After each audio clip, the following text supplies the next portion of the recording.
Hello दोस्तों, नमस्कार। कैसे हैं आप लोग? आशा है कि आप लोग बहुत अच्छे होंगे। चलिए दोस्तों, आज हम बात करेंगे यूजीसी नेट पेपर फर्स्ट, जिसमें आज का टॉपिक रहेगा लॉजिकल रीजनिंग। लॉजिकल रीजनिंग में हमें क्या क्या पढ़ना है, एक समरी तरीके से हम बात करते हैं।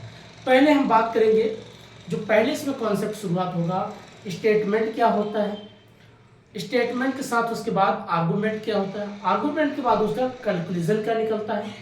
नेक्स्ट पढ़ेंगे इसमें डेनोटेशन क्या है, कोडोनेशन क्या है, फॉर्मल फैलेसी क्या है, इनफॉर्मल फैलेसी क्या है, स्क्वायर ऑफ लॉजिकल रीजनिंग। दूसरा इसमें हम पढ़ेंगे दूसरे नंबर पे evaluation of deductive and inductive. Deductive क्या है और इंडक्टिव क्या है। डिडक्टिव मीन्स होता है जो जनरल टू पर्टिकुलर, और इंडक्टिव होता है पर्टिकुलर टू जनरल। अब इसमें क्या है, डिडक्टिव में होता है एक वैलिड, एक होता है इनवैलिड। अब वैलिड में आएगा साउंड और अनसाउंड, और इनवैलिड में आएगा अनसाउंड। ये बेसिक एक एक टर्म है, अच्छे सभी हम समझते हैं।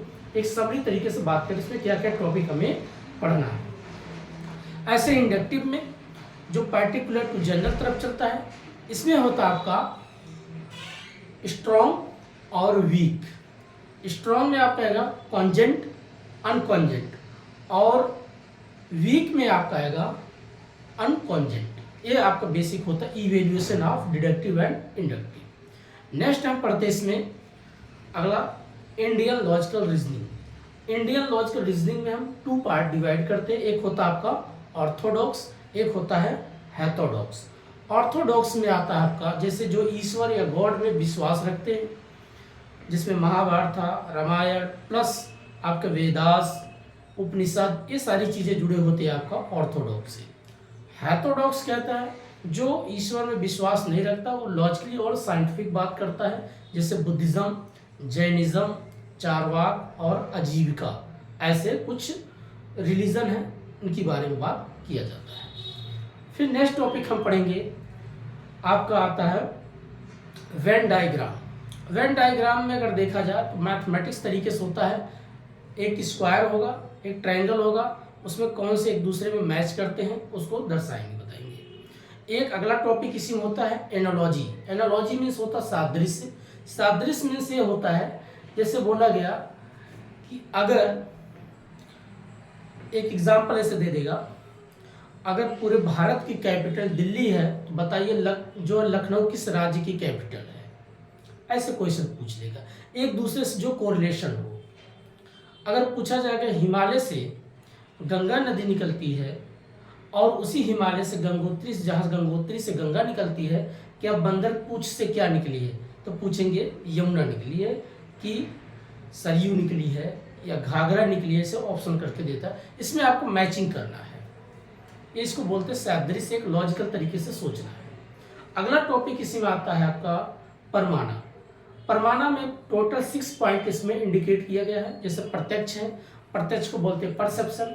उसके बाद अनुमाना है, अनुमाना को बोलते हैं इन्फ्रेंस। उसके बाद आता है आपका उपमाना, उपमाना मीन्स होता है कंपेरिजन। उसके बाद आपका आता है अर्थपट्टी, अर्थपट्टी मीन्स होता है इम्प्लीकेशन। और एक होता है शब्दा, शब्दा मीन्स होता है वर्बल टेस्टिमनी। और एक आता है अनुपलब्धि, जिसको बोलते हैं नॉन एप्रीहेंशन। इनका मतलब क्या है, प्रमाणा का मतलब क्या है, किसी चीज का प्रमाण होना चाहिए। जब कोई घटना घटित हो रही हो, क्या वो प्रत्यक्ष रूप से है, कोई अगर घटना घटी क्या वो उपलब्ध था कि नहीं था, इसके बारे में हम समझेंगे।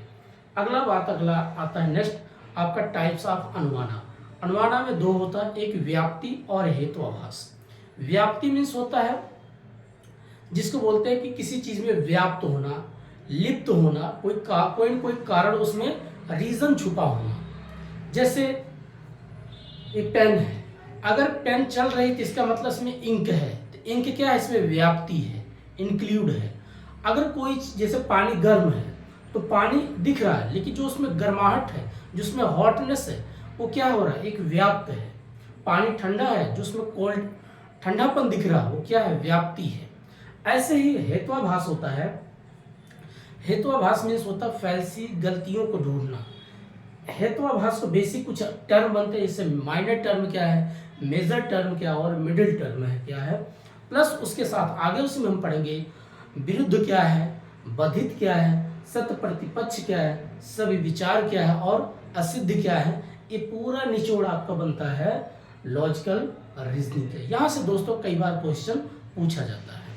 एक शुरुआत में हमने बात किया था square of logical reasoning. Square of logical reasoning में एक स्क्वायर बनाते हैं ऐसे, अभी इसको पूरा एक एक दर्शाते हैं। एक रहेगा कंट्राडिक्टरी क्या है, कंट्राडिक्शन क्या है, सब कंट्राडिक्शन क्या है, प्लस सुपर इम्प्लीमेशन क्या है, सब इम्प्लीमेशन क्या है, इसको अच्छे से समझेंगे।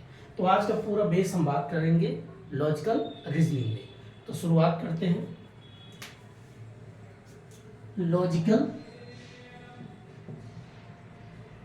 रीजनिंग। अब पहला इसमें टॉपिक आपका शुरुआत कौन सा है, स्टेटमेंट, आर्गुमेंट और कंक्लूजन। अभी क्या है स्टेटमेंट, आर्गुमेंट, कंक्लूजन। जैसे टू परमिसेस करके दे देंगे, जैसे परमिसेस 1 और परमिसेस 2। एक प्रकार से एक आपका स्टेटमेंट दे दिया है। क्या दिया है कि बोल दिया ऑल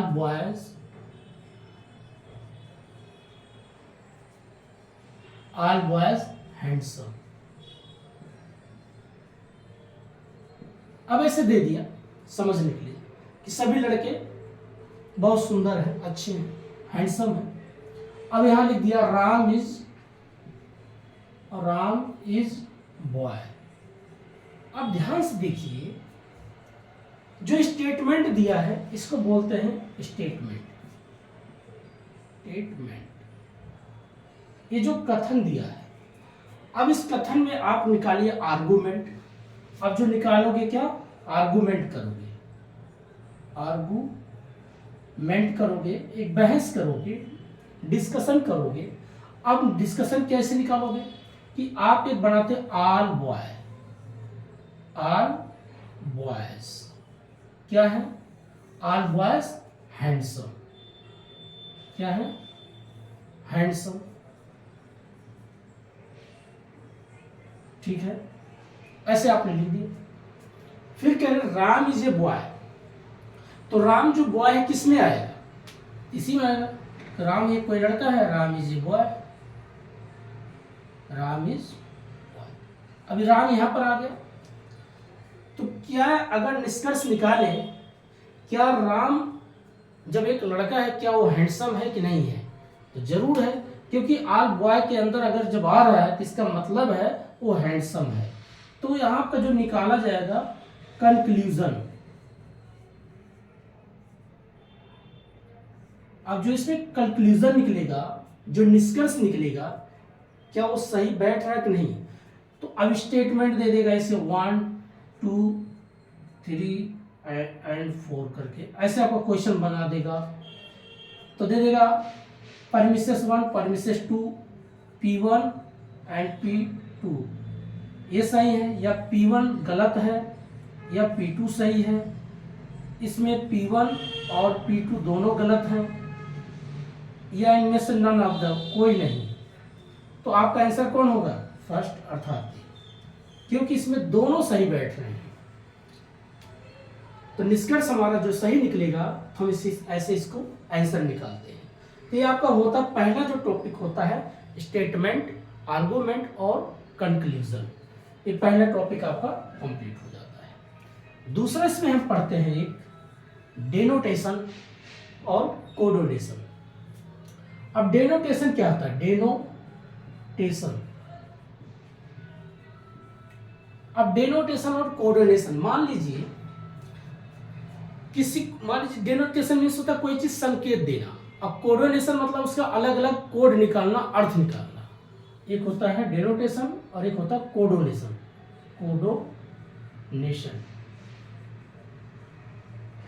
अब इसको समझाते हैं। जैसे किसी चीज का डिनोट करना, बताना, जैसे स्नैक, तो स्नैक मीन्स सांप होता है। हमने किसी चीज का मीनिंग निकाला, आया स्नैक, कोई सांप देखा, हमने कहा ये दिस इज स्नैक, या एक सांप है। तो ये था उसका डिनोट किया, एक बता दिए पर्टिकुलर ये सांप है। लेकिन कोडोनेशन क्या कर दिया, उस सांप का अलग अलग धर्म के तरीके से, अलग अलग तरीके से उसको लॉट ऑफ मीनिंग निकालने लगे, ज़्यादा से ज़्यादा उसके अर्थ निकालना शुरू कर दिया। अब ज़्यादा से ज़्यादा अर्थ क्या निकालेगा, जब उसमें बहुत सी अर्थ निकालता हो, मीनिंग निकालता हो, तो उसको बोलते हैं डेनोटेशन। जैसे फिर से बताते हैं, डेनोटेशन मतलब किसी चीज़ का अर्थ निकल गया, मतलब पता है कि ये सांप है, संकेत कर दिया ये सांप है। लेकिन कोडोनेशन में इसका अलग अलग बहुत से अर्थ निकालता है। अब सांप का निकाल रहा है, कोई सपना देखा कि आज मैंने सपने में काला नाग का सपना देखा, अब उसका मतलब आ गया भाई आपको धन की प्राप्ति है, हो सकता है आप पे शंकर भगवान की कृपा हो रही है, हो सकता है धन कुबेर की बात है। अब इसमें कितने अर्थ निकल रहे हैं, ये हो जाता है आपका कोडोनेशन। तो डेनोटेशन मतलब सिर्फ एक आपका मीनिंग की बात करना, और कोडोनेशन उस मीनिंग का कई मीनिंग निकाल देना, बहुविकल्पी बात कर देना, इसको बोलते हैं कोडोनेशन। ये भी आप समझ गए होंगे, अगर कहीं से कोई क्वेश्चन आएगा तो आप पकड़ लेंगे। अगला बात करते हैं इसमें आपका स्क्वायर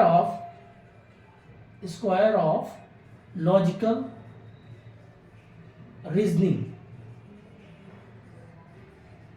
अब इसमें ध्यान से देखते हैं स्क्वायर ऑफ लॉजिकल रीजनिंग में क्या होता है, यहां पर उसको हम बना के समझाते हैं।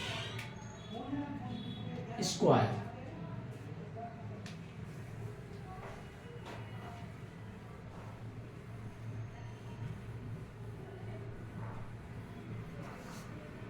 स्क्वायर ऑफ लॉजिकल रीजनिंग में स्क्वायर आप बनाओगे, इसको अगर देखा वेस्टर्न जो लॉजिकल रीजनिंग है उसी बात करता है।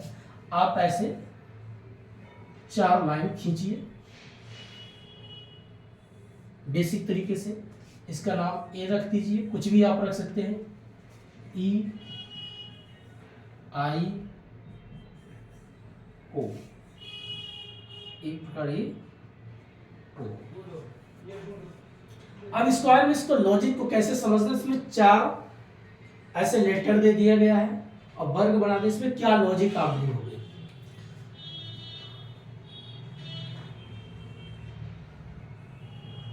ठीक है, ए का मतलब इसमें कहता है जैसे all boys is a man, ऐसे दे दिया, all boys man, all boys is man, ऐसे लिख दिया। तो आप यहां क्या बनाओगे, इस यहां पर इस संकेत के लिए, तो एक ऑल बॉयज हो गया और ऊपर से एक मैन हो गया, समझते, ये पहली बात कर दी। दूसरा कहता है no man is no boy, no boys is no boys.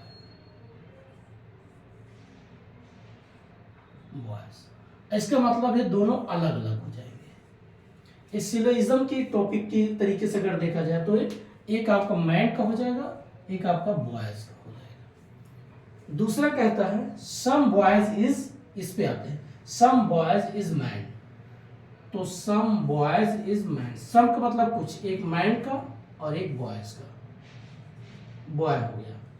इसमें कहता है some boys is not man, इसका मतलब फिर भी दोनों अलग अलग हैं, यहां तरीके से, एक मैन का एक बॉयज का। ये समझ में आ गया। आर बॉयज इज मैन हमने बना दिया, no boys is no man, या no boys is man, no boys is man, ठीक है। यहां पर लिखता है some man is not boys, ठीक है, बॉयज, ठीक है। यहां का some boys is, some boys is man, इस चीज को आप समझ गए होंगे। अब यहां जोड़ा जाता है, रिश्ता बनाया क्या जाता है, ए से और ई का क्या रिश्ता बनेगा। जब ये कह रहा है all boys is man, no boys is man, तो इनका जो रिश्ता बनेगा एक दूसरे से कुछ है नहीं है, ये हो जाएगा कंट्रारिटरी। अगर इससे जोड़ा जाता है, ए और ई से अगर जोड़ते हैं, लाइन पूछता है इसको बोलते हैं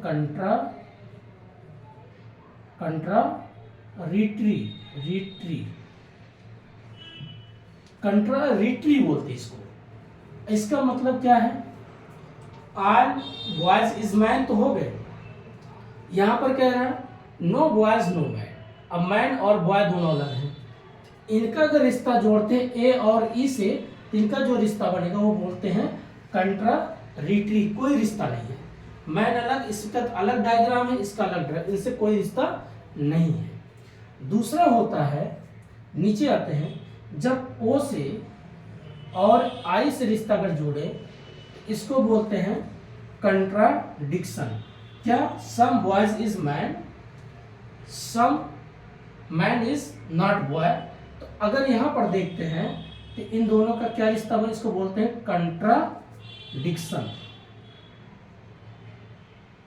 सॉरी सब कंट्राडिक्शन।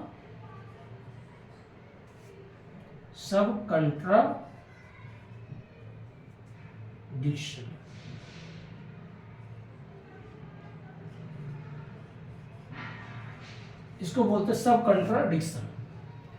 क्योंकि अगर कंट्राडिक्शन कब बनेगा, जब कहेगा सम बॉयज इज मैन और some man is not boy. अगर ऐसे करके अगर कहीं स्टेटमेंट दे देता है, स्टेटमेंट 1 और स्टेटमेंट ओ का और आई का अगर स्टेटमेंट देता है, तो इन दोनों का अगर रिश्ता पूछता है तो उसको बोलते हैं सब कंट्राडिक्शन।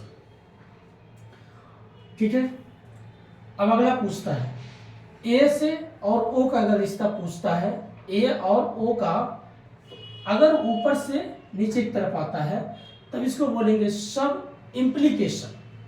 ऊपर से अगर नीचे की तरफ लाइन आती है, तो यहां पर लिख देते हैं दोस्तों, इसको बोलते हैं सब इम्प्लीकेशन। क्यों, क्योंकि अब ये कह रहा है कि all man is boy, some man is boy, तो कुछ में से कुछ हो सकता है, सब मतलब कुछ आ सकता है। अगर नीचे से कह दे कि ऊपर की तरफ पूछो, तो नीचे से ऊपर की तरफ जब जाएगा तो उसको बोलेंगे सुपर इम्प्लीकेशन। अगर नीचे की तरफ आता है तो सब है, और नीचे से ऊपर की तरफ जाता है तो बोलेंगे सुपर इम्प्लीकेशन, सुपर इम्प्लीकेशन। ये बेसिक चीजें स्क्वायर ऑफ लॉजिकल रीजनिंग में पूछता है। यही चीजें इधर भी आप रख सकते हो, नीचे से ऊपर जाएगा सुपर इम्प्लीकेशन, ऊपर से नीचे आएगा सब इम्प्लीकेशन, अगर ई और आई का रिश्ता पूछता है तो। और ये डायग्राम अगर बना के पूछ रहा है कि no man is sorry no boys is man और some man is not boy, अगर ऐसे करके दोनों आता है, इस लाइन को यहां से अगर ऊपर से नीचे पूछता है, ऊपर से अगर नीचे आएगा तो होगा सब इम्प्लीकेशन, और नीचे से ऊपर जाएगा सुपर इम्प्लीकेशन। ठीक, अब पूछता है ई और ओ का क्या रिश्ता होगा, यहां इसका हो जाता है कंट्राडिक्शन, ये हो जाएगा कंट्राडिक्शन।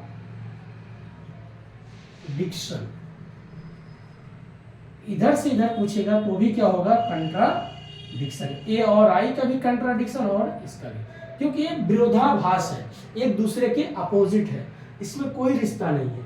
क्यों, जब ये मैन और बॉय अलग है, यहाँ मैन बॉय कुछ रिश्ता है, तो क्या इनसे कोई रिश्ता बनेगा, नहीं। अगर सभी बॉयज और मैन एक है, यहाँ पर कोई मैन बॉयज एक नहीं है, तो इनसे रिश्ता क्या करेगा, विरोधाभास करेगा, कंट्राडिक्शन करेगा।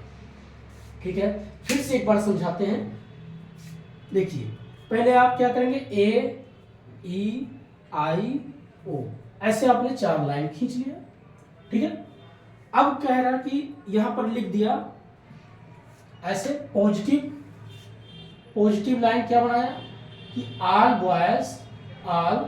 बॉयज इज मैन, ऐसे लिख दिया। यहां पर हम बीच में बॉय लिख दिए थे, आप समझ में आ जाएगा, और ये मैन लिख दिया। इनका रिश्ता है कि बॉय जो है मैन के अंदर है, ये पॉजिटिव की बात कर दिया। दूसरा कह रहा है कि no man is no boy, अब इन दोनों को अलग कर दिया, तो एक का मैन हो गया, एक का बॉय। अब दोनों मैन और बॉय क्या है, अलग अलग, जब कोई रिश्ते में दोनों डायग्राम अलग अलग हो गए। ये आपका निगेटिव की बात करेगा, क्या बात करेगा, निगेटिव। ठीक है। अब आइए नीचे, ये क्या कह रहा है, सम बॉयज इज मैन। तो सम बॉयज मतलब तभी ये पॉजिटिव की बात कर रहा है, अर्थात कुछ तो रिश्ता है। जैसे किसी ने गिलास में अगर पानी भरा देखा तो उसने आगे थोड़ी कहेंगे आधा गिलास खाली है, ये बोलेंगे आधा गिलास भरा हुआ है। इसका मतलब कुछ तो भरा हुआ है कि नहीं भरा है, तो कुछ का मतलब ये पॉजिटिव बात कर दिया। यह कह रहा है कुछ भी नहीं भरा हुआ है, तो जब कुछ भी नहीं भरा है मतलब पूरा खाली है, ये दोनों क्या हो जाएगा, ये भी निगेटिव हो जाएगा। जैसे पॉजिटिव था ये निगेटिव हो जाएगा। ये चीजें आपको समझ में आ गया, positive negative negative positive. But इसमें क्या था, ये पूरे डायग्राम को कवर करता था, ये कुछ डायग्राम कवर कर रहा है, ये बिल्कुल कुछ नहीं, ये बिल्कुल ही अलग है, ये भी बिल्कुल अलग है। बट इसमें सम लगाने का मतलब है कुछ भी नहीं, कोई चांस नहीं। अब रिश्ता जोड़ता है ए और ई का अगर लाइन जोड़ते हैं, आल से और नो का अगर रिश्ता बनाते हैं तो इसको बोलते हैं कंट्राडिक्टरी। नीचे अगर देखते हैं कुछ से और इस जो सब कुछ इससे अलग है, आई और ओ से जोड़ते हैं, इसको बोलते हैं सब कंट्राडिक्शन। और रही बात इसका, हम देखते हैं आल से और कुछ का अगर रिश्ता जोड़ते हैं, अगर लाइन नीचे से ऊपर की तरफ रिश्ता जोड़ता है तो इसको बोलते हैं सुपर इम्प्लीकेशन। ऊपर से नीचे की तरफ अगर लाइन आती है तो इसको सब इम्प्लीकेशन। यही चीजें इधर भी है, ऊपर से अगर नीचे की आई की तरफ आएगा तो इसको बोलेंगे सब इम्प्लीकेशन, और नीचे से ऊपर की तरफ जाएगा तो सुपर इम्प्लीकेशन। और रही बात जब अगर ए और आई का जोड़ते हैं, ई और ओ के जोड़ते हैं, इनमें कोई रिश्ता नहीं दिखेगा, इसको बोलेंगे कंट्राडिक्शन। ये होता है आपका लॉजिकल रीजनिंग, जो कि स्क्वायर ऑफ लॉजिकल रीजनिंग है दोस्तों। अब दूसरा टॉपिक हम बात करेंगे डिडक्टिव और इंडक्टिव। तो ये बेसिक है, कई बार क्वेश्चन यहां से पूछा जाता है।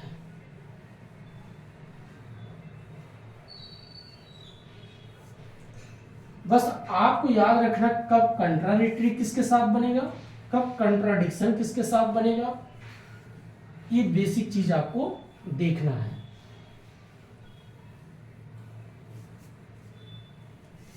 अब बात हम करते हैं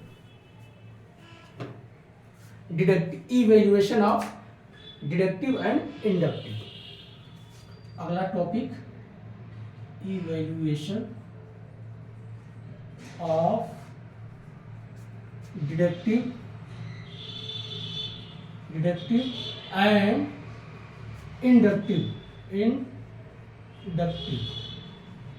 अब ध्यान से देखिए, इवैल्यूएशन मतलब मूल्यांकन करना है किस चीज का, डिडक्टिव और इंडक्टिव में। डिडक्टिव मीन्स होता है किसी चीज को जनरल टू पर्टिकुलर की तरफ चलना। अब जनरल टू पर्टिकुलर क्या, जैसे मान लीजिए हमने एक स्टेटमेंट बनाया, कोई भी बना सकते हैं, राम, ऐसे लिखते हैं, चलिए आल, जैसे पहले बनाया था आल बॉयज हैंडसम, हमने लिख दिया। ए परमिसेस 1, अब परमिसेस 2 लिखते हैं, ये 1 था, अब 2 क्या लिखते हैं, अब दूसरा लिखते हैं राम इज बॉय, BOY। अब इसको ध्यान से देखिए, परमिसेस 1 और परमिसेस 2 को क्या जनरल टू पर्टिकुलर की तरफ चल रहा है। अब जी कहेंगे जनरल टू पर्टिकुलर की मतलब आल में से कोई एक विशेष की बात हो रहा है। आल मतलब आल बॉयज हैं, सभी बॉयज हैंडसम है, लेकिन उसमें कोई एक पर्टिकुलर लड़के का नाम आया, राम इज ए बॉय। तो अगर देखा जाए परमिसेस 1 और परमिसेस 2, जो परमिस 1 परमिसेस 2 है, ध्यान से देखो, क्या आल मतलब ये जो बात हो रही है, ये इसको बोलते हैं जनरल सी बात है, इसको बोलते हैं जनरल। अब ये जनरल सी जो बात है, इनमें से कोई एक पर्टिकुलर लड़के का नाम ले लिया, पर्टिकुलर। अब पर्टिकुलर एक विशेष लड़के का नाम ले लिया जिसका नाम है राम। क्या राम एक विशेष नाम आता है इसमें लिया गया? हाँ भाई, राम हो सकता है, कोई भी हो सकता है। तो अगर ये जनरल टू पर्टिकुलर चलता है, इसको बोलते हैं डिडक्टिव। क्या बोलेंगे? डिडक्टिव। अब इसमें ध्यान से देखिए, डिडक्टिव हो जाएगा जनरल टू पर्टिकुलर की तरफ। ठीक है, अब इसमें कैसे पता चलेगा ये डिडक्टिव है इंडक्टिव है? आपको पहले परमिसेस पढ़ना है। कब ये स्टेटमेंट अगर आल की बात कर रहा है, सबकी बात कह रहा है, कहते नहीं भाई सभी पे लागू होता है। चुनाव अगर इलेक्शन का दिन है तो वोटिंग करना सभी का राइट है, तो सभी पे लागू हो रहा है, तो जो सभी पे लागू होता है उसको बोलते हैं जनरल्स। अब उसी में से किसी एक पर्टिकुलर व्यक्ति को बोल दिया गया, एक किसी का नाम ले लिया गया कि सोहन इस साल वोटिंग नहीं करेगा, तो जब सोहन इस साल वोटिंग नहीं करेगा तो एक पर्टिकुलर नाम हो गया। जनरल जब सभी पे था वोटिंग करने का, उसमें से किसी एक का बोल दिया ये वोटिंग नहीं करेंगे या वोटिंग करेंगे, तो ये हो जाएगा पर्टिकुलर। जनरल टू पर्टिकुलर, ये आपका हो जाएगा डिडक्टिव। अब डिडक्टिव में कई टाइप्स हैं, उसको हम देखते हैं। अब डिडक्टिव में क्या क्या टाइप्स हैं यहाँ दोस्तों बताते हैं। अब दो पार्ट ऐसे कहा, एक होता है आपका वैलिड और एक होता है इनवैलिड। अब वैलिड और इनवैलिड क्या है, ध्यान से देखिए। वैलिड मतलब जो वैध है, बात जैसे इसमें कह रहा ऑल बॉयज हैंडसम, जनरल सी बात है, लेकिन राम इज ए बॉय, तो बोला जाए राम भी तो एक लड़का ही है ना। जो सभी पे अगर बोला गया, जैसे क्लास के अंदर बोला गया इस क्लास में जितने बच्चे बैठे सब हैंडसम है, और इसमें जो राम है एक लड़का है। अब उसमें तो राम को अगर उठाए तो राम पे भी तो लागू होगा ना, इसी की बात कर रहे हैं। जब सब पे लागू होगा उसको बोलेंगे वैलिड। इनवैलिड पता चला, अब उसमें बोले सभी बॉयज हैंडसम है, लेकिन अगर वहां बोल दिया जाए सीता इज ए गर्ल, तो क्या सीता पे लागू हो रहा है? नहीं, क्योंकि सीता जो है लड़की है, यहाँ लड़कों की बात हो रहा है। जब तक लड़कों की बात हो रहा था तो वैलिड था, जैसे वहां थोड़ा सा चेंज कर दिया, किसी दूसरे आपका अगर देखा जेंडर का नाम ले लिया गया तो वो इनवैलिड हो गया। तो ये होता वैलिड और इनवैलिड। अब वैलिड में टू पार्ट होता है, एक होता साउंड, एक होता है अनसाउंड। अनसाउंड, ठीक है। साउंड अनसाउंड जो पूर्ण रूप से विशेष रूप से पूरी बात को एकदम क्लैरिफाई तरीके से बात कर रहा हो कि all boys handsome, Ram is a boy, तो पूरी तरीके से दिख रहा है। अनसाउंड, अब अनसाउंड में क्या हो जाता है, कुछ चीजें असमंजस में आ जाता है। कभी काल बोल दिया क्लास में सभी बच्चे हैंडसम हैं लेकिन राम इज ए बॉय, इस साउंड तरीके से तो बात कर दिया। अनसाउंड, अब उसी में बोल दिया सीता इज ए गर्ल, अब बस यहाँ अनसाउंड हो गया। क्या वो बात उस पर बैठ रहा है? नहीं।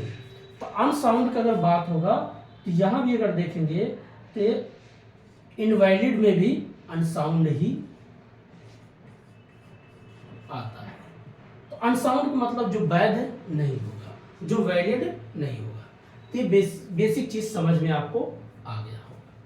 तो ये था आपका डिडक्टिव जो जनरल टू पर्टिकुलर चलता है। अब यही सारी चीजें हैं, अगर इनको आप पलट दो, सब चीजें पलट दो, तो आपका हो जाता है इंडक्टिव। कैसे पलट देते हैं चलिए यही इसमें समझ जाते हैं। अब इंडक्टिव में क्या कर दो, जो परमिसेस 1 है परमिसेस 2 है ना, इसको पलट दो। Ram is a boy, all boys A handsome. अब राम तो कोई है, लेकिन अब ये कह रहे हैं भाई पर्टिकुलर से अब जनरल की तरफ चल रहे हैं, चीजें पलट गई ना। अभी हमने जनरल टू पर्टिकुलर चल रहे थे, अब हम कहते हैं पर्टिकुलर से जनरल। अब P2 जो है ऊपर लिखते हैं, P1 नीचे कर देते हैं, बस यही सारा खेल समझ में आ जाएगा। P2 में क्या, राम इज बॉय, बस। अब यहां लिखते हैं कि ऑल बॉयज हैंडसम, बस इतना हमने लिख दिया। अब पर्टिकुलर किसका नाम ले लिया गया, Ram is a boy, all boys handsome. तो पर्टिकुलर किसी एक का हमने नाम लिया।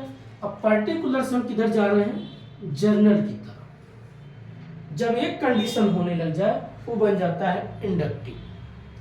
अब इसी में इंडक्टिव में हमें क्या ध्यान रखना है, जैसे हमने सारी चीजें वैलिड तरीके से पढ़ा था, अब इसमें आता है इंडक्टिव में क्या होता है। अब बताते हैं, यहाँ पर इसको मिटा देते हैं दोस्तों।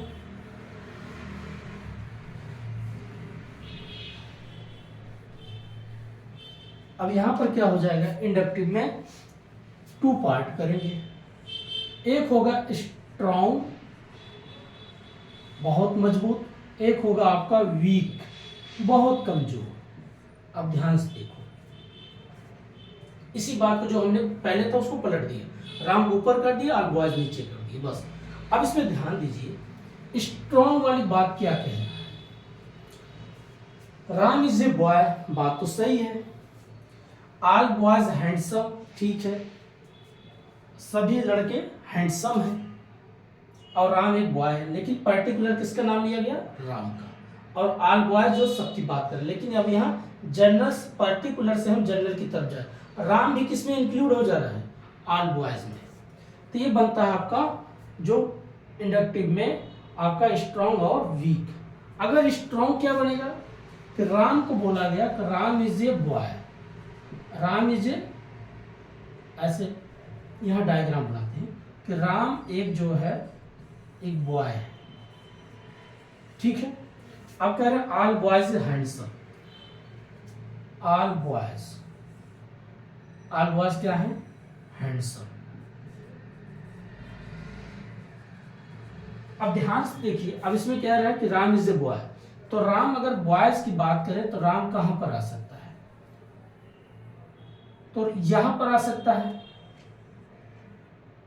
राम इज ए बॉय, तो यहां पर आएगा, और ऑल बॉयज हैंडसम, तो बॉयज के यहां पर हो सकता है, यहां पर हो सकता है, यहां पर हो सकता है, कहीं भी हो सकता है, कुछ तो इसमें स्ट्रॉन्ग की बात करेगा। तो जब स्ट्रॉन्ग की बात होगा तो इसमें 2 पार्ट बनेगा। एक आपका आएगा स्ट्रॉन्ग की बात जब पार्ट करेगा, एक होगा कॉन्जेंट, कॉन्जेंट, और एक होगा अनकॉन्जेंट, अनकॉन्जेंट। कॉन्जेंट मतलब जो एक प्रकार से थिंकिंग प्रोसेस, कॉग्निटिव तरीके से जो बात सही बैठता है कि हाँ भाई ठीक है, राम जो इस हैंडसम में मिल रहा है, इसका मतलब एक कॉन्जेंट है। अब यही सारी बात में अगर बोल दिया सीता इज ए गर्ल, बस अब यहाँ पूरा क्या हो जाएगा, अनकॉन्जेंट हो जाएगा, सीता पे लागू नहीं होगा, ये पूरा हो जाएगा वीक। तो जब वीक बन जाएगा तो यहाँ बन जाएगा अनकॉन्जेंट, अनकॉन्जेंट। ये बेसिक चीज आपका समझ में आ गया होगा। बस आपको पहली लाइन को जो पहले डिडक्टिव समझ जाओ, उसी डिडक्टिव सब पलट दो, आपका इंडक्टिव आ जाता है। बस ये चीजें आपका था डिडक्टिव और इंडक्टिव। अब हम नेक्स्ट टॉपिक बात करेंगे,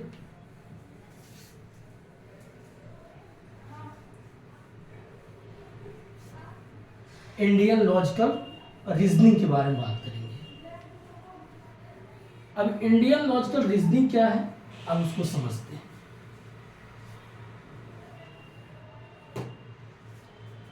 इंडियन लॉजिकल रीजनिंग में अगर देखा जाए तो बेसिक 2 पार्ट में डिवाइड किया गया है, एक ऑर्थोडॉक्स और एक हेटेरोडॉक्स।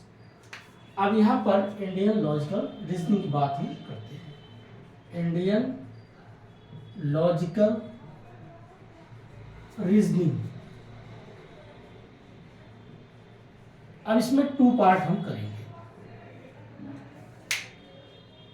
अब 2 पार्ट में एक होगा आपका ऑर्थोडॉक्स, ऑर्थोडॉक्स, एक होगा आपका हेटेरोडॉक्स, हेटेरोडॉक्स।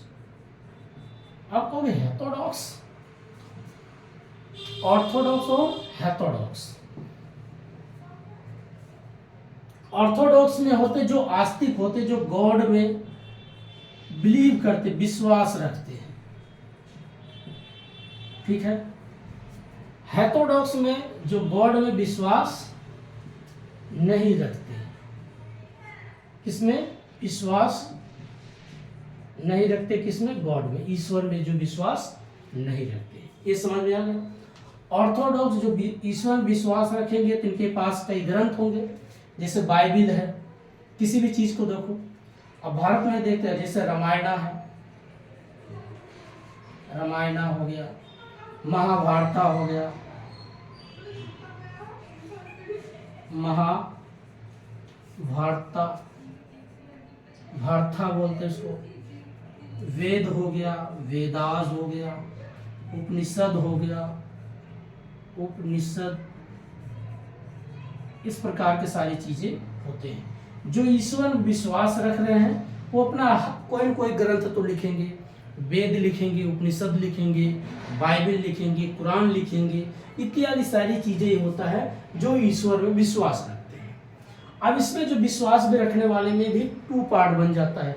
कोई एक उपनिषद लिखता है, कोई बोलेगा मैं उपनिषद की मानूंगा, कुछ तर्क भी सोचूंगा। अब इसमें भी कई अलग अलग ब्रांच बन जाते हैं। जैसे आप देखते होंगे ईश्वर को मानने वाले कुछ लोग, जैसे आप देखते होंगे कबीरदास, गुरु नानक जी, अब ईश्वर को भी मानते हैं बट उनकी थोड़ी सी सोच अलग हो जाती है, ना कि एक पर्टिकुलर उसी लकीर की फकीर बने होते हैं कि नहीं मैं किसी किताब को मानूंगा। उसमें वो लोग कहते हैं किताब को अमेंडमेंट करो, उसमें संशोधन करो, नई चीजें अपडेट करो, समय के अनुसार बदलो। इसमें कई ब्रांचेस बन जाते हैं। बट असली बात करते हैं इससे जहाँ से क्वेश्चन आता है, जो ईश्वर को नहीं मानते, इनमें आते हैं आपके 4 ब्रांच है। हेथोडॉक्स में एक होता बुद्धिज्म, एक होता जैनिज्म, एक होता चारवाक, एक होता आजीविका। अब इसको देखते हैं क्या क्या है, एक एक समझते हैं। बुद्धिज्म ये पूरा कहता है भाई इंसान हो, इंसानियत पे जिंदा रहो, किसी गॉड में ज़्यादा विश्वास मत करो कि आप बैठे हो कि आप एग्ज़ाम पास कर जाओगे। आप अपने कर्म को उसको सोचो, तार्किक सोचो, लॉजिकली सोचो। ये हमेशा साइंस और लॉजिक की बात करते हैं। और इनके कुछ अलग अलग ब्रांचेस हैं, वहाँ से पूछते हैं। इनके 3 ब्रांच है, हीनयान, महायान, वज्रयान, एक नया आया है नवयान। ये इनके 4 बेसिक आधार हैं। इनके कुछ बुक्स हैं, त्रिपिटक, विनय पिटक, इस प्रकार से इनके कुछ बुक्स हैं जो तार्किक रूप से लिखा गया है और उसको लोग सोचते हैं। अब बात करते हैं हीनयान क्या कहता है। हीनयान ये कहते हैं कि अगर कोई आपको ज्ञान दे, अच्छा लगे, एक्सेप्ट करो, गलत अगर हो तो उसको सोचो क्यों गलत है, तार्किक रूप से समझो, ना कि उस व्यक्ति को पूज लो। पूजना मतलब पूजा मत करो। अगर व्यक्ति अच्छा ज्ञान दे रहा है उसको ले लो, उसको ज्ञान से आपको लगाव होना चाहिए। और वो भी जो ज्ञान दे रहा है क्या वो सही है कि गलत है, तार्किक बात कर रहा है या कहते हैं तार्क लॉजिकली अगर बात होगी तो ठीक है, लॉजिक नहीं है तो हटाओ उसको। महायान क्या होता है, एक शाखा बनती है। कुछ लोगों को लगा ऐसा करते हैं, अब उनके ज्ञान को छोड़ो, उनकी लाके मूर्ति बना के घर में रख ली, उनका पूजा पाठ कर रहे हैं। तो यहाँ से क्या होता है, महायान में इनकी जो विचारधारा दिए थे गौतम बुद्ध, अब पता चला जो बोले थे कि गुरु के विचारों पे अमल करना, ना कि गुरु पे। अब गुरु जी की मूर्ति लगा के धूप अगरबत्ती कर रहे हैं। इससे क्या हो रहा है, जो आपको इन्होंने गाइड किया था सीखने, उस पर अमल नहीं कर रहे, आपने कुछ अलग ही चीज पे चले गए। इसको बोलते हैं ये था, ये हो गया लेसर, मतलब बहुत बड़ा एक व्हीकल बन गया, एक ब्रांड, बहुत बड़ा लेवल में सोचना शुरू कर दिए, ईश्वर को पूजना शुरू कर दिए। वज्रयान क्या था, अभी चलो ईश्वर को बना ही लिए उनको, अब उसमें जादू टोना वयंबर टोटका, एक गले में पहन लो, हाथ में लपेट लो, यहाँ छेद लो, यहाँ पहन लो। अब दुनिया भर की वयंबर, मंगलवार को ये ना खाओ, बृहस्पतिवार को बाल ना धो, अगले दिन कुछ ना करो, दुनिया चले जाओ, ये नौटंकी इनकी शुरू हो गया वज्रयान में। नवयान में क्या हो गया, लोगों को लगा कि भाई साहब ये बहुत घिसा पिटा हो गया, अब इसमें हमें संशोधन करना है। तो नवयान जो आजकल B.R. अम्बेडकर साहब को मानने वाले लोग हैं, जब उन्होंने 2 लाख 3 लाख लोगों को साथ में लेकर के धर्म परिवर्तन किया, जब बुद्धिज्म को अपनाया, तो इसको बोलते हैं नवयान। एक नया यान बनेगा, नया विचारधारा होगी, इसको नवयान बोला गया। ये इनका बेसिक आधार था बुद्धिज्म का। अगला बात करते हैं जैनिज्म। जैनिज्म में दो धर्म, दो बेसिक ब्रांच थी, एक दिगंबर एक श्वेतांबर। दिगंबर वो होते हैं जो कपड़े नहीं पहनते, नागा बाबा लोग होते, विदाउट ड्रेस होते हैं, आकाश खुली आकाश में कहीं पे झील किनारे, नदी किनारे, पहाड़ों में अपना पड़े रहते हैं, कंदमूल जो कुछ पाएंगे खाएंगे, अपने जीवन को जीते हैं। उनका काम समाज से लेना देना नहीं है, वो पता कोई ईश्वर की खोज में वो निकल जाते हैं। एक उनका दो ब्रांच, एक है Digambar, D for Digambar, S for Shwetambar. Digambar भी जो नागा बाबा लोग होते हैं, आप कभी बनारस जाइए, हिमालय साइड में जाइए तो ऐसे लोग मिलेंगे, लेकिन वो ज़्यादातर एकांत में रहते हैं। अब लोग नया नया बाबा बन गए हैं, रोजी रोटी तो बातें लगे। एक होता है श्वेतांबर। श्वेतांबर वो होता है जो सफ़ेद वस्त्र धारण करते हैं, मास्क वगैरह लगाए रखेंगे, वो अपने टाइम पे खाना खाएंगे, लहसुन प्याज नहीं खाते हैं, शाम को सूर्य अस्त होने से पहले खाना खा लेते हैं। वो सोचते हैं कि खाने में कोई कीड़ा मकोड़ा ना आ जाए, छोटे स्पीसीज ना गिर जाए खाने में, इसलिए वो जल्दी पहले ही खा के अपना सो जाते हैं। ये होते हैं श्वेतांबर। अगर हम बात करते हैं चारवाक। चारवाक एक महर्षि थे, तो उन्होंने अपना एक विचार दिया कि जिंदगी में अगर आपको जीना है, चाहे ऋण लेके घी पीना है पी लो, कल के लिए मत सोचो, आज भी पूरा जियो, भरपूर जियो, एंजॉय करो। आजीविका क्या कहता है, अगर आपकी मंजिल, आपके डेस्टिनी, जहाँ आपको कुछ बनना होगा, अगर आपको आईएएस बनना है तो बन जाओगे, आपको डीएसपी बनना हो बन जाओगे, अगर टीचर बनना होगा तो टीचर ही बनोगे। इसमें आपकी जो नियति पहले से ही तय किया गया है। ये होते हैं आजीविका। ये बेसिक ऐसे 4 टर्म इसमें था और बाकी 1 टर्म इसमें था। ये था इंडियन लॉजिकल रीजनिंग का, और बस इतना ही है। अगला हम बात करेंगे नेक्स्ट टॉपिक। नेक्स्ट आपकी बात करते हैं परमाना क्या है, और उसके बाद 2-3 और लॉजिकल रीजनिंग है टॉपिक समाप्त। अब बात करते हैं परमाना। प्रमाणा। अब प्रमाणा मीन्स क्या होता है, किसी चीज का प्रमाण होना, रिजल्ट होना। जैसे अगर मैं कोई चीज लिख रहा हूं तो प्रमाण है, मैंने लिखा है, ये दिख रहा है, लेकिन इसके वैलिड सोर्स होने चाहिए या इनवैलिड सोर्स होने चाहिए, सोर्स ऑफ नॉलेज होना चाहिए। अब नॉलेज किसी भी तरीके से हो, वैलिड या इनवैलिड हमें प्राप्त करके हमको दिखाना है। तो प्रमाणा के अलग अलग ब्रांच है। इसके कितनी ब्रांच है, टोटल 6 ब्रांच है। टोटल इसके 6 ब्रांच है। अगर देखा जाए तो एक एक को समझते हैं। पहला इसका जो ब्रांच आता है उसको बोलते हैं प्रत्यक्ष। प्रत्यक्ष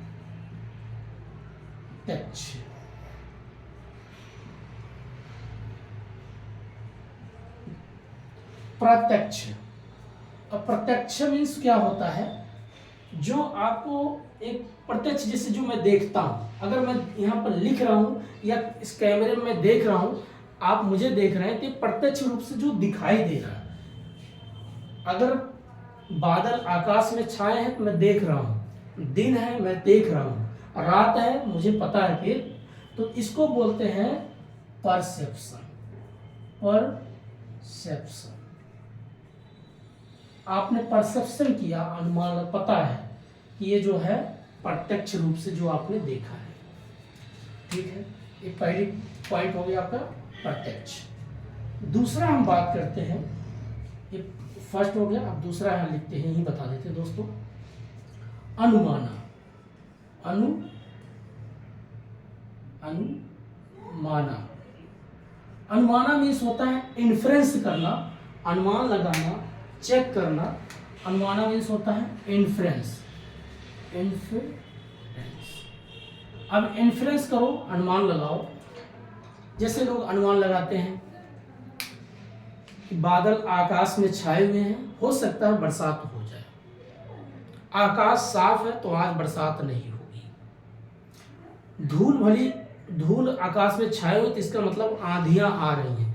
किसी भी चीज का एस्टिमेटेड करना, अनुमान लगाना, उसको बोलते हैं इन्फ्रेंस अर्थात अनुमान। तीसरा हम बात करते हैं इसमें आपका शब्द।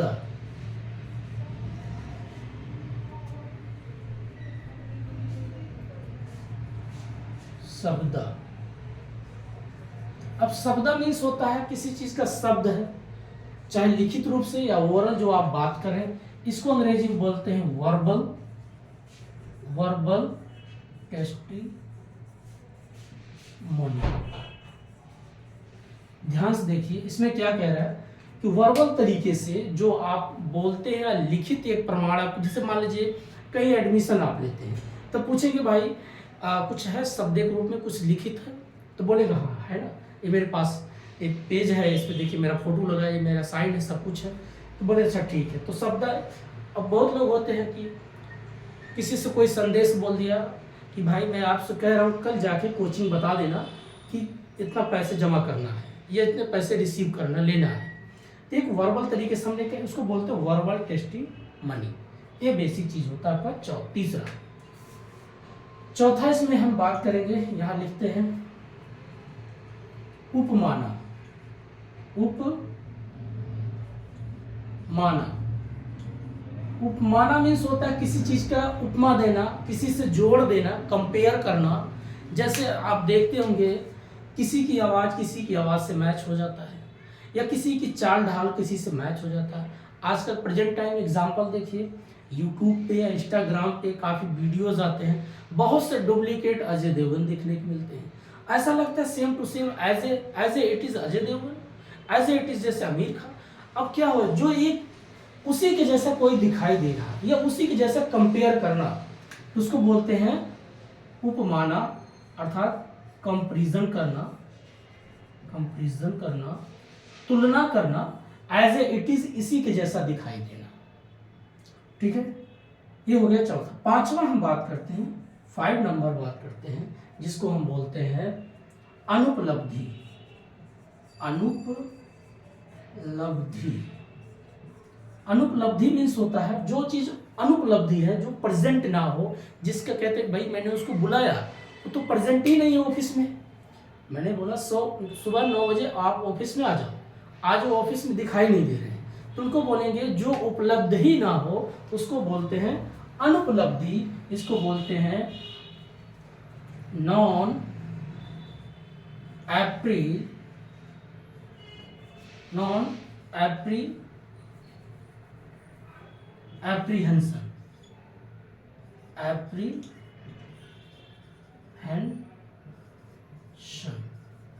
नॉन एप्रीहेंशन मीन्स जो प्रेजेंट ही ना हो, जो उपलब्ध ही ना हो, जो दिखाई नहीं दे रहा, उसके बारे में हम बात करते हैं। अगर यहां दिखाई नहीं, यहां लिख देते हैं दोस्तों, नॉन एप्रीहेंशन।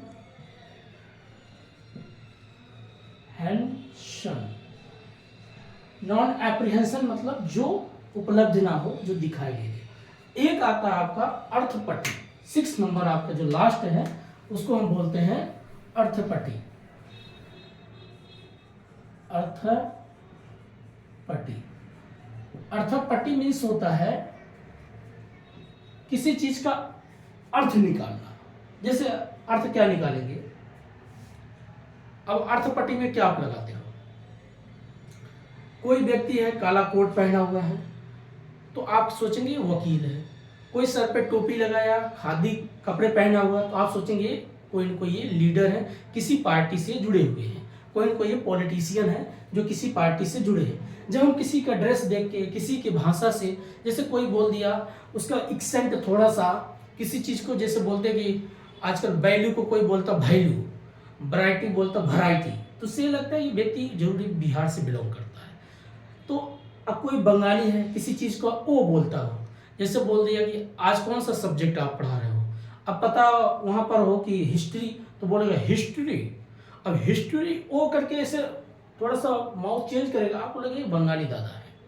तो अगर किसी को देख करके या किसी के लैंग्वेज से हमें अनुमान नहीं लगता है, अर्थ निकल जाता है कि इसके बात करके या इससे मिल करके, इसके खान पान से पता चला कोई व्यक्ति है मछली भात का, जरूर बंगाली दादा है।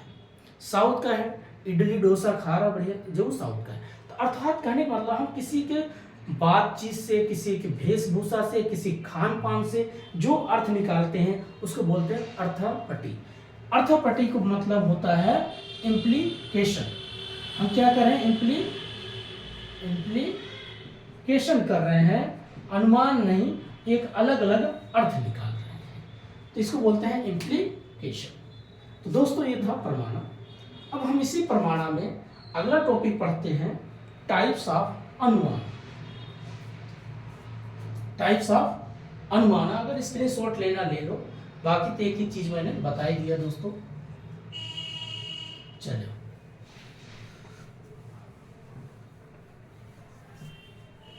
अब अनुमान मीन्स क्या होता है, किसी जो आप अनुमान लगाते हैं, क्या वो अनुमान वास्तव में व्याप्ति थी या उसमें कोई गलती भी है, कोई हेतुआभास तो नहीं है, इसको समझते हैं। चलिए अब टाइप्स ऑफ अनुमान, नेक्स्ट टॉपिक हम पढ़ेंगे टाइप्स ऑफ अनुमाना। अब टाइप्स ऑफ अनुमाना में क्या क्या पढ़ते हैं, ठीक है दोस्तों। जैसे दो है, एक होता व्याप्ति, व्याप्ति,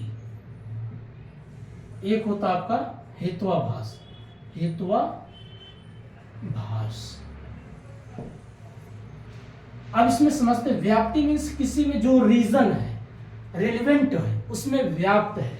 जैसे मान लीजिए एक ये मग्गा जल है, जो भी है ये जल है, और जल से अगर पता चले ये भाप उठ रहा है, अलग अलग ऐसे ऐसे भाप उठ रहा है, तो जो भाप गर्म पानी हो रहा है, तो इसका मतलब ये गर्माहट जो है इसमें पानी में व्याप्त है। जल में जो गर्मी है, जल में जो गर्माहट है, इसका मतलब ये व्याप्त है। क्या है, जल गर्म है। अब यही पता चला जल जो है ठंडा है, अब पूरा एकदम बर्फ बना हुआ है, इसका मतलब जल जो ये ठंडा है, अर्थात ये क्या है, ठंडा होने के कारण है, ये जल में ठंडकपन है। तो जो व्याप्ति क्या है, रीजन क्या बता रहा है, ठंडापन या तो गर्मपन, जो रीजन बताए, कारण को बताए। हेतुआभास में होता है फैल से, अर्थात गलती को ढूंढना। अब गलतियों को ढूंढा जाता है, क्या इसमें गलती है, middle term, major term, minor term, इसके तीन टर्म बेस होते हैं, मिडिल टर्म, माइनर टर्म और मेजर टर्म।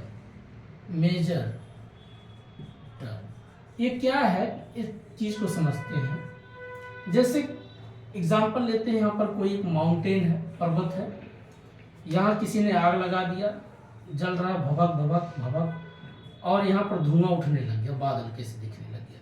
तो इससे पूछे कौन मेन टर्म, कौन मिडिल टर्म, कौन माइनर टर्म। तो पहला चीज क्या होता है, आग। आप देखो आग से ही तो सब कुछ पहचान हुआ, ये आपका क्या हो जाएगा, मेजर टर्म। धुआं क्या है, मिडिल टर्म, मिडिल, धुआं जो हो रहा है मिडिल टर्म आ जाएगा। और माइनर, छोटा किसकी बात करेगा, पहाड़ है। बस आपको यही संकेत समझना था। अब इसमें कुछ और भी चीज है, तो भाषा में उसको टाइप्स में बांटा गया है, बधित, अबधित, सत प्रतिपक्ष, विरुद्ध और असिद्ध। इस प्रकार के ये पूरा टॉपिक यही समाप्त हो जाता है, और कुछ बहुत बड़ी चीज इसमें नहीं। बधित मीन्स होता है किसी चीज को बांध के रखना, अबधित जो बधाना, सत प्रतिपक्ष 100% सत्य है, सभी विचार, जिसका विचार थॉट एकदम मतलब राइट दिखता हो, ऐसी बात करता हो।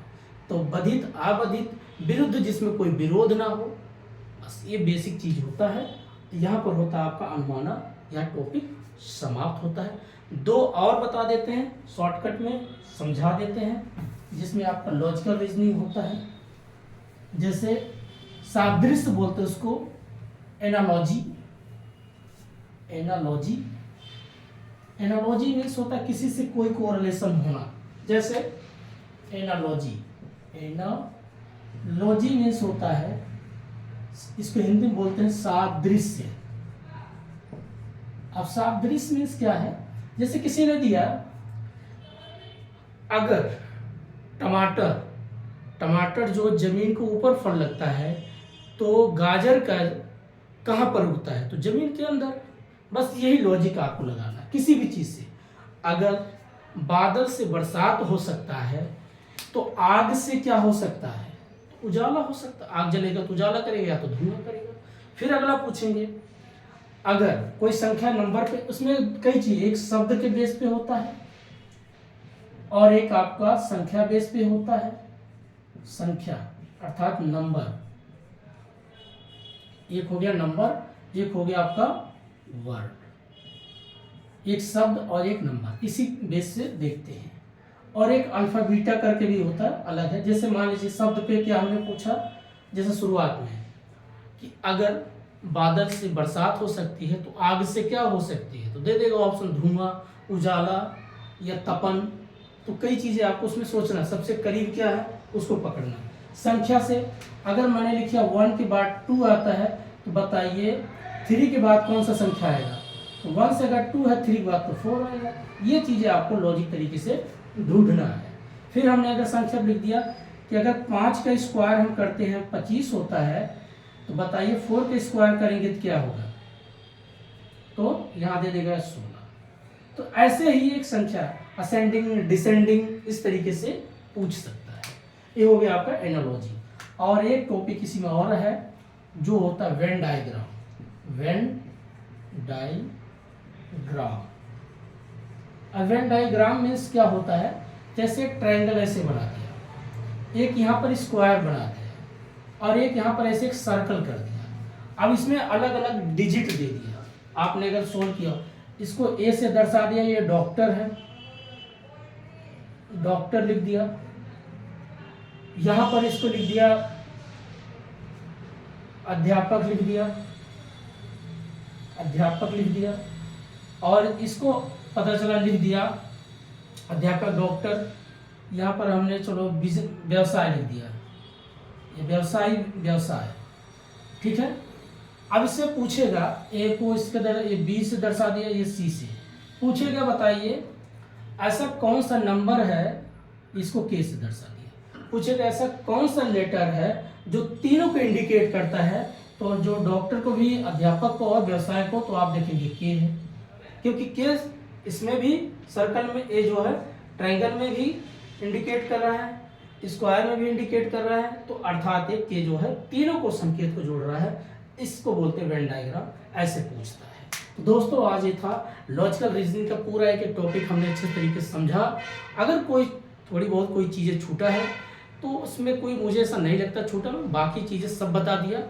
आप लोग फिर से इसको जाइएगा, लेकिन किताब भी उठाइएगा, किताब को उठाइए, उसको पढ़िएगा आज जाके, जितनी बातें बोले हैं किताब को पढ़िएगा, पूरा सिलेबस देखिए, सब मिलेगा, यही चीज़ है। और एक सिंपल तरीके से फिर प्रैक्टिस करते रहिए, कहीं से कोई वीडियो मिले आप अपने ज्ञान को बढ़ाइए, एग्जाम को निकालिए दोस्तों, ठीक है। आज इतने, तब तक के लिए नमस्कार, जय हिंद।